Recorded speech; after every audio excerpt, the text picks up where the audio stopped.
1-1.5 ঘন্টা কথা বলি, দু একটা কথা তো স্লিপ অফ টাং হতে পারে। ঠিক, ভুল হতেই পারে, স্লিপ অফ টাং হইতেই পারে। হুজুর আপনি চালাই যান। কথা বলতে বলেন তো 1-1.5 ঘন্টা দেখি আর 10টা ভুল ধরতে পারে কিনা আপনি দেন। জানেন না আপনারা কেউ পারবেন 1 থেকে 1.5 ঘন্টা মানে একটানা কথা কইতে? তাই একটানা কথা কইতে গেলে মানুষের কিছু ভুল থাকতে পারে না? আর সে ভুলটা নিয়ে ভাই আপনারা এমন শুরু করছেন, হুজুরের এমন স্টেজে উঠতে দিতে চাইতেছেন না, এটা কোনো কথা? জীবনটা শেষ করে দিয়ে আরে জালেমটা হুজুরের জীবনটা একদম তছনছ করে শেষ করে লাইস। জালেমরা ভালো।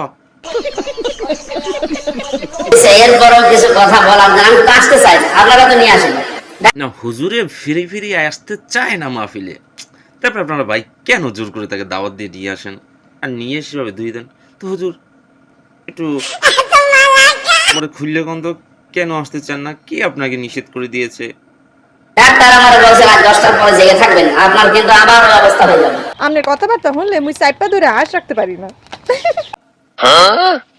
যদি ডাক্তারেরা নিষেধ করে হুজুর আপনি আসেন কেন? আপনি কি মাগনা মাগনা আসেন? টাকার বিনিময়ে এসে ওয়াশ করে যান, তাই না? আমি আসতে চাই না, হাত পা ধরে পা ধরে আমার বাবার হাত ধরে আমার বাবার পা ধরে নিয়ে আসে। কয় কি তোমরা মেয়ে পাবলিক আসলেই খারাপ।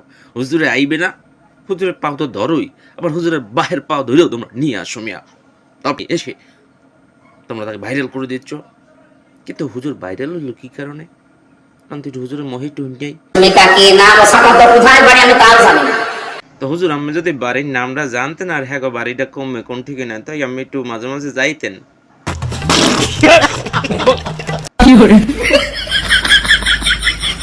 আর ওইটা উলট পালট করে আমার কথা তো কাটবে, আমির জামাতের কথা প্রায় কাট সাট করে মানুষকে কালা করছে।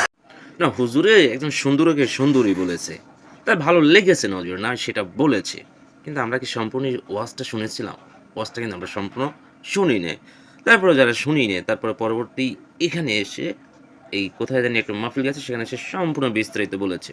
অর্থাৎ এগুলো হলো এই যে রাশমিয়া টাশমিয়া যত আছে দুনিয়ার সুন্দরী, এর হলো মানুষের লোভ লালসা দেখিয়ে মানুষের ইমানটাকে নষ্ট করবে, এটাই হুজুর এখানে বুঝাতে চেয়েছে। কিন্তু আমরা পাবলিক এমন অধম পাবলিক, হুজুরের কেমনি কতলাইয়ে কেতকুলের মধ্যে লইয়ে চাপ দেবো, ট্রেনিং একটা বিষয় পাইলেই হ্যাঁ কীভাবে খাইয়ে দেবো হে চিন্তা করি। কিন্তু হুজুর নেগেটিভ কইছে না পজিটিভ কইছে হে কিন্তু মোরা প্রথম হইতে শেষ পর্যন্ত কেউ দেখি না।